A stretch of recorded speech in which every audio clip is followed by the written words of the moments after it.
Today we have Connie Lewis from Akoya Troon. Hi, Connie. So tell me all about Connie Lewis. You were born in 1939. Start there in Iowa, and just Do you kinda, have to say my age? Yes, because you should be proud of it because you look gorgeous and you're still rocking and doing great. You're driving. You're happy at Cogir. I mean, life's pretty good for Connie Lewis. It is. I'm very blessed.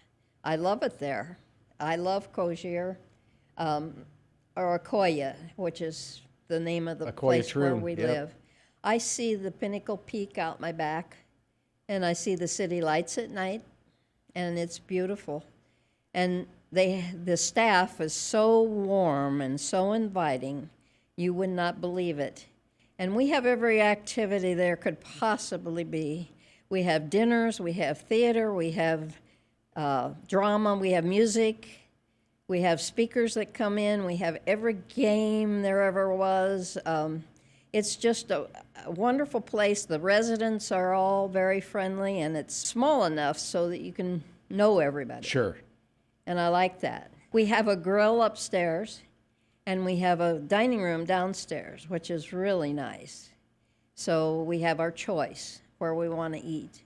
They provide 3 meals a day, and it's just I love it there. I decided not to go with my children, let them have their lives, and I could have mine. So I stayed here in Arizona.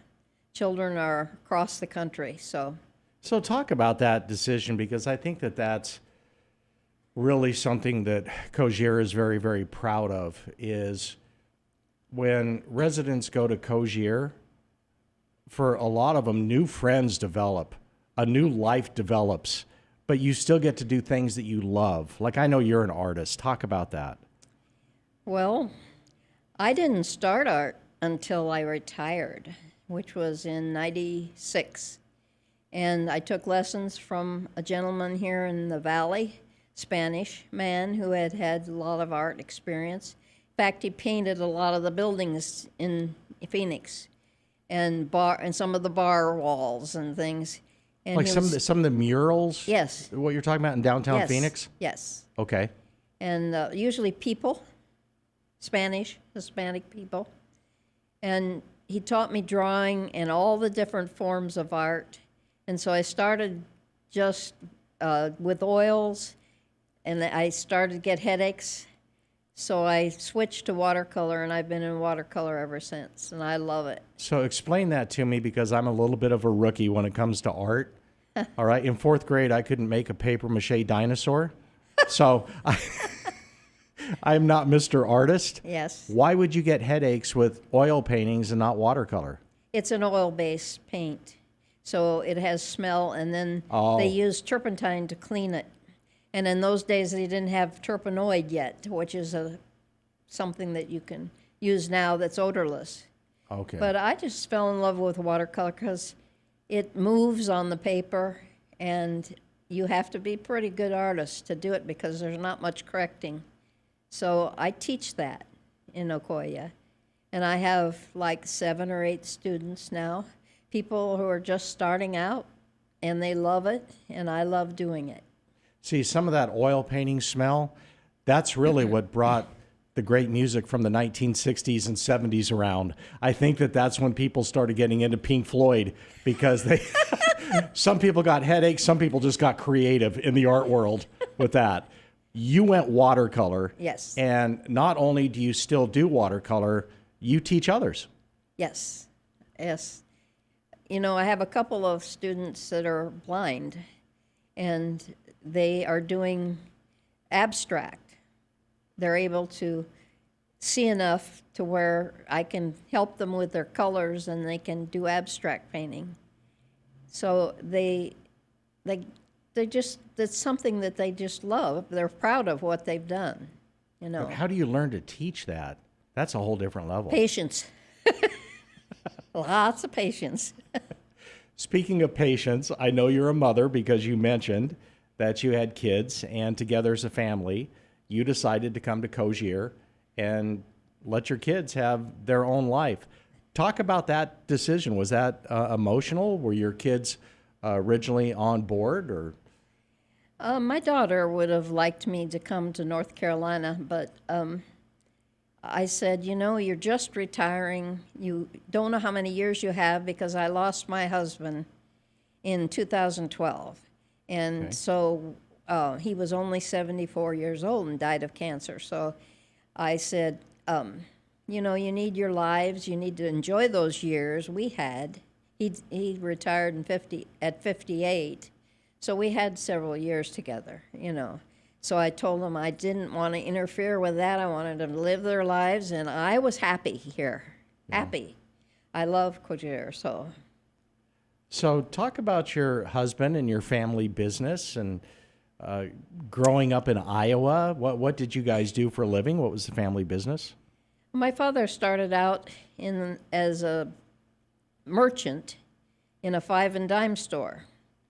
And we, as kids, worked there. We helped him with it, and every Thanksgiving he would deliver turkeys to families in town that didn't have anything. And he made us learn the giving part of it. You know, and at Christmas we would wrap presents, toys and things, and he would drop them off on their porches. And so I had a good teacher, a lot of good teachers coming up those years, and I married a wonderful man, which continued my life. So fortunate, and we moved to Indianapolis from Colorado, and we were there, and we didn't know many people, so we saw an article in the newspaper about these kids that didn't have any homes, and they're foster kids through the correctional system. So we thought, well, we've got 2 young kids of our own. We'll just see, you know, how this works out. And we applied, and the correctional officer that came out to the house said, well, it'll be a year till we get you approved. Well, within 2 months, we had a placement, a girl 18 years old, and we put her through school. And I could write a book, but we had 4 children we took in during those years. And we adopted one of the boys. We got him at 9, and we adopted him at 10. And he was a wonderful, wonderful man. Unfortunately, he smoked, and he died at 55 of a heart attack. So we've lost him, but he left his family.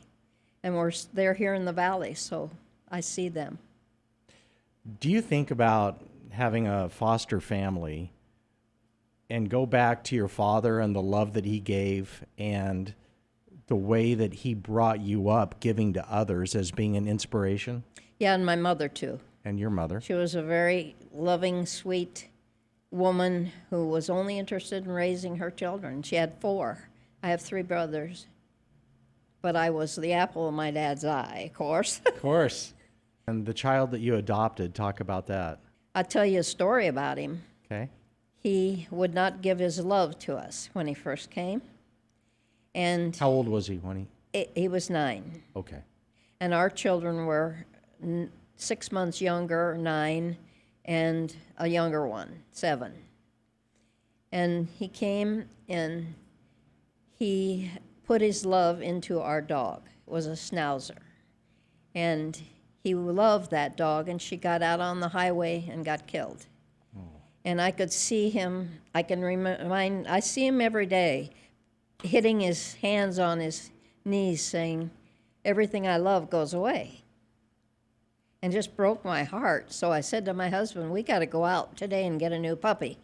So we went out that day as a family and got a new dog. And he eventually warmed up. He tested us a few times, like trying to set a fire on a barrel in the garage, and just different kinds of ways of testing our love. And he said, are you going to send me back? And we said, no, we're a family. We're going to work through this. So, you know, he really was a beautiful child. We loved him a lot. You are an angel. Do you know that? When I go out to Koya Troon, it's going to be easy to find you because you'll have a halo on. I have horns. No, I don't think so. So, Connie, just sharing back and forth, I have 3 adopted brothers and sisters. Really? I'm not adopted, but we were all raised as one. And we used to laugh together because when we would meet people, they would tell us how much we look alike. And it's obvious that we're brothers and sisters. And we never corrected them. I never think about them being adopted until the topic comes up. You were not adopted. I wasn't adopted. I was the only one that wasn't adopted. Huh? But I think of us all as blood. I never separate at all until the topic comes up, and then I'm reminded. But otherwise, even people from outside the family, they would always say, "Oh, you guys look so much alike. It's so obvious that you guys are brothers and sisters." We took that as a compliment. We loved that. Of course. And you got along real well, huh? We absolutely did. You bet. Our daughter, who was 9 months younger, she had a little more trouble, but the younger boy that we had, they got along great. Okay. Yeah. So fun stuff I have to ask you. And thank you for sharing about your family and about your husband. When you mentioned the five and dime store, are we talking like Woolworths, something like that? Ben Franklin. Okay, Ben Franklin. Like a Ben Franklin store. Those were the greatest stores because they had everything. He had the candy cases, that were in a square, and you dished it out into the bags and stuff. And he had everything else, really. And then he went into the car dealership after that. He got an opportunity. He was such a good salesperson, and he serviced people so well that he was given the opportunity. So he was he sold cars to farmers who would come in every year as a status symbol and buy a new truck or a new car or something. So he did real well. Do you remember some of the vehicles he was selling? Chevrolet, Oldsmobile. I had an Oldsmobile convertible when I first drove. It wasn't mine, but I drove it. Do you know what that Oldsmobile convertible in good condition would be worth right now?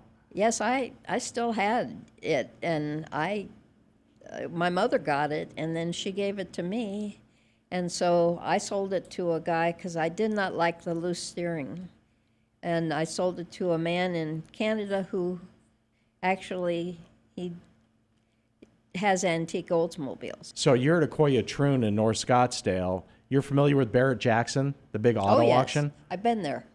Okay, so cars from that era bring a ton of money. A really good condition Chevy Impala even brings a lot of money from that era. I checked with Barrett Jackson, but they require you to have your car in absolute perfect condition. Mine was a 71 Cutlass convertible, a navy blue with a white top, but it just needed work. And when they auction those off for those big bucks, they restore them to pristine condition. So it's 1971, and Connie Lewis is driving her Oldsmobile convertible. What is Connie Lewis listening to? What kind of music? Actually, I did not get it until 85 because my mother had it. And I went back to college at 39 and got my marketing degree because I was putting my husband through law school when I was young, and I didn't finish college. So I went back at 39, and I graduated in 85. So she gave it to me for graduation. Nice. So, yeah. And then I marketed wholesale croissants for the Indiana division of the company that I worked for. Like what type of croissants? Everything. Their croissants were wonderful. They made the croissants up in the Milwaukee bakery, and then they brought them down to, I had a freezer warehouse, a secretary, and a man that delivered for me. And I had the whole Indiana territory. This was after my kids were grown. Right. Yeah. You've done it all, Connie. I've done a lot. I'm kind of tired. So 1985 then, you're driving around your Oldsmobile. What are you listening to? Motley Crue, AC/DC? Bee Gees. So in 1939, that's when we were lucky enough to have Connie Lewis come into the world. Oh, bless your heart. Do you have any memories, although a very young girl, about World War II? Oh, yes. I was awfully young. But, sure. You're 5 years old, 4 years old. But we rationed. And we fought at the table over the sugar. And I can remember my dad, when I was a kindergartner, he went off to the war to the South Pacific, and he was on a gunnery ship in the South Pacific for over a year. And I missed him so much that I was sick so much my kindergarten year. And he got a waiver to come home because he owned a business, and he had 2 kids at the time. And so they let him come home. So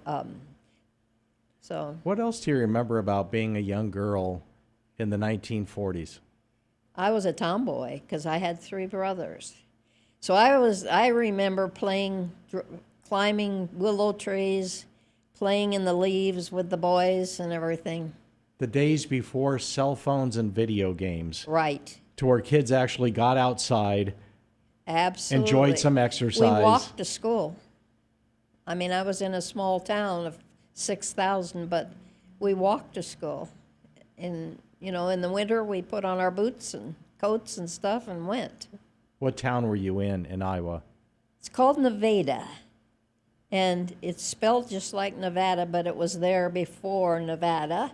So it is Nevada.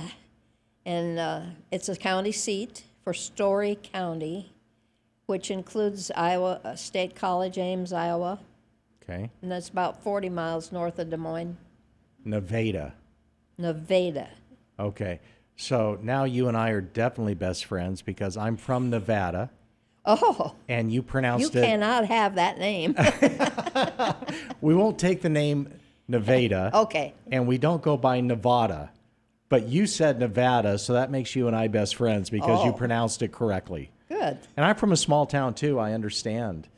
Small town up in Nevada. You're Yes. from Nevada, a town of 6,000 people. Everybody knew everybody, Yes. right? Yes. By the way, I'm loving this. This is fun, isn't it? I told you this would be very casual and very fun. Thank Yeah. you. So in Nevada, in a town of 6,000 people, what else did you do for fun? Like on the weekends, when you got a little bit older, so we talked about you being a young girl in the 1940s. Well, now Connie Lewis goes into the 1950s, and you're coming of age, and you're going into high school. And Boys. And boys. Oh, here we go, Connie. And that 1950s music of Elvis and Chuck Berry Yes. and everything else is starting to hit. And, Yeah. and your eyes are on the boys. Tell me about Connie Lewis in Nevada, Iowa. I did not like it when there were cliques where groups of people would get together and think that they were better than others. And in a small town, that kind of is the way things would go. So I was like a junior in high school, and I was president of the class, and we had a prom coming up, and I knew that certain people, one gal, she always smelled because she rode horses all the time, and people just avoided her, but she was a beautiful artist. Mm-hmm. So I had her do all the artwork for the prom. And then I had another guy who was just really kind of quiet, and he didn't do much with the classes, and I knew he was good at building things, so I had him do all the work for the prom. And they built a Stairway to the Stars. It was just a gorgeous prom. And I got in trouble a little bit, but from friends, but I felt like they were the most qualified, and they were so thrilled. They were just thrilled to do that. So when you mentioned that you had them work on the prom, were you the prom chairman? Well, Were you assigning duties for the prom? I was president of the class.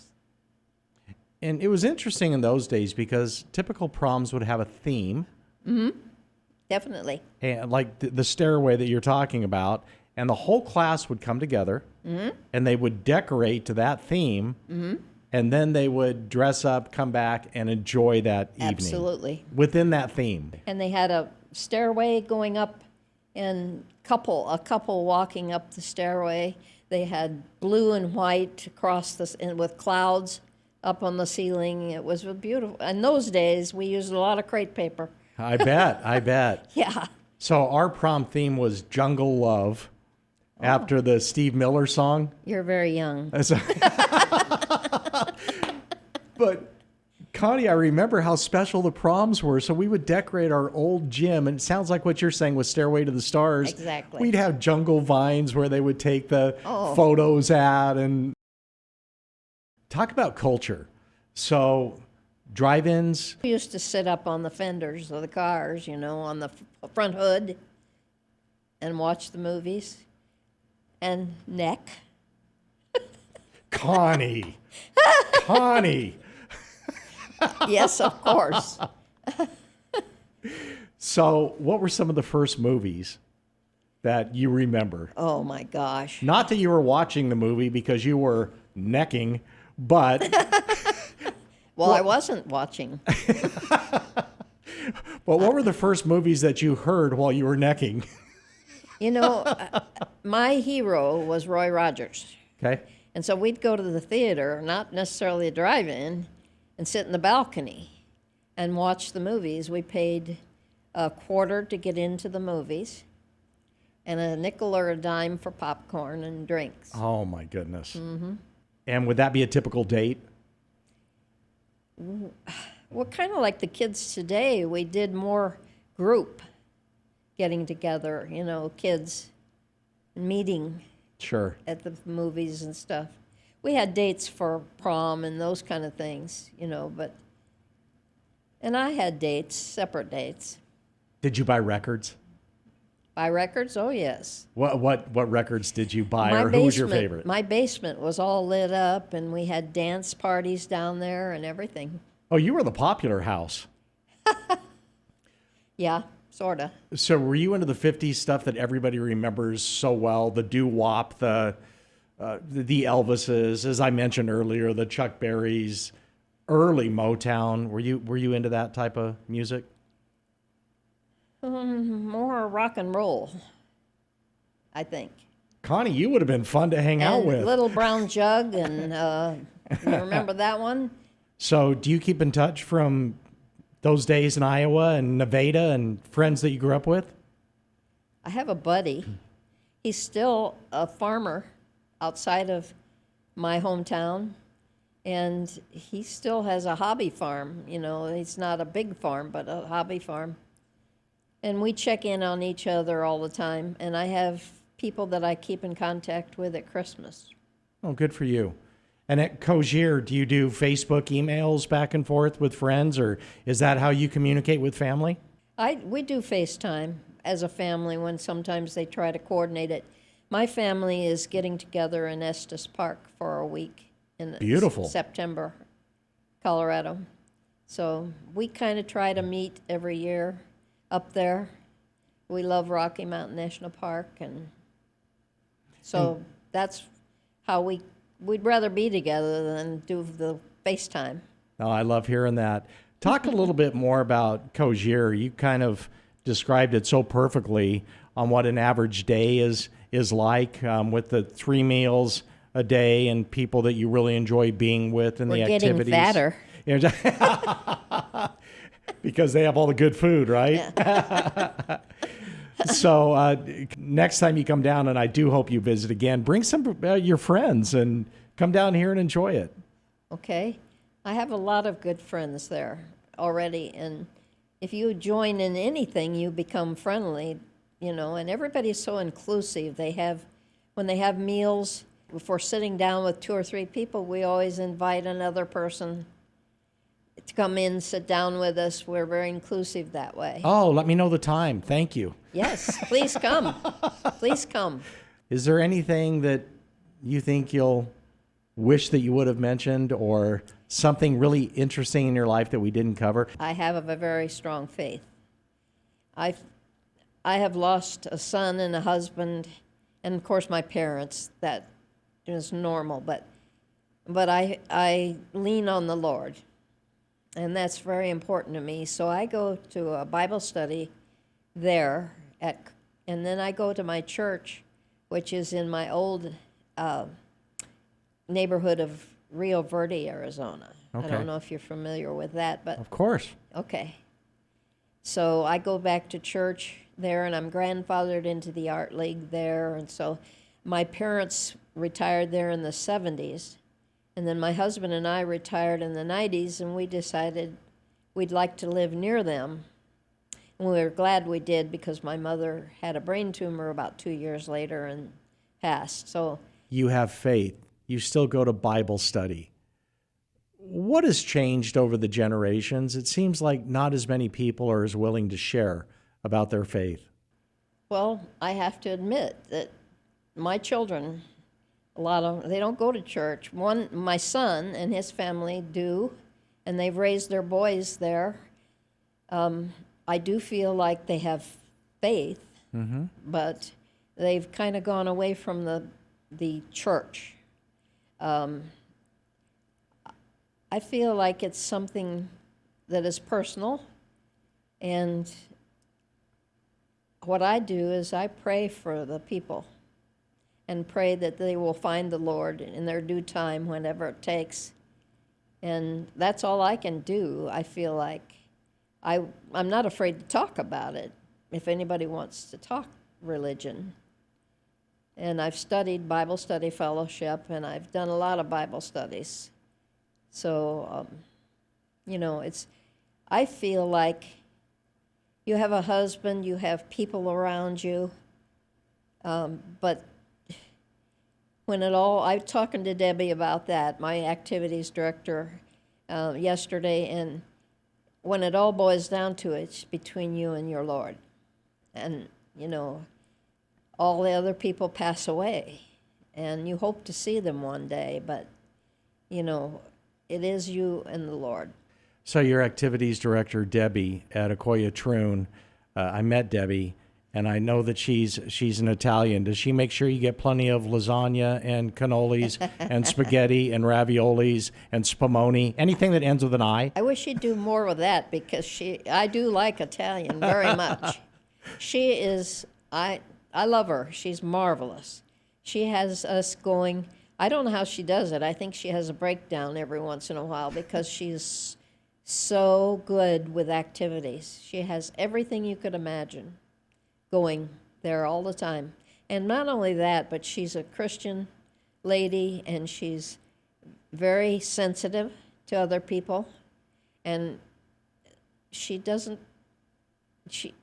is a wonderful person. That's all I can say, on top of being a great activities director. Well, Connie, you are a point of pride at Akoya Troon, and what a life. I don't like to take you're still going.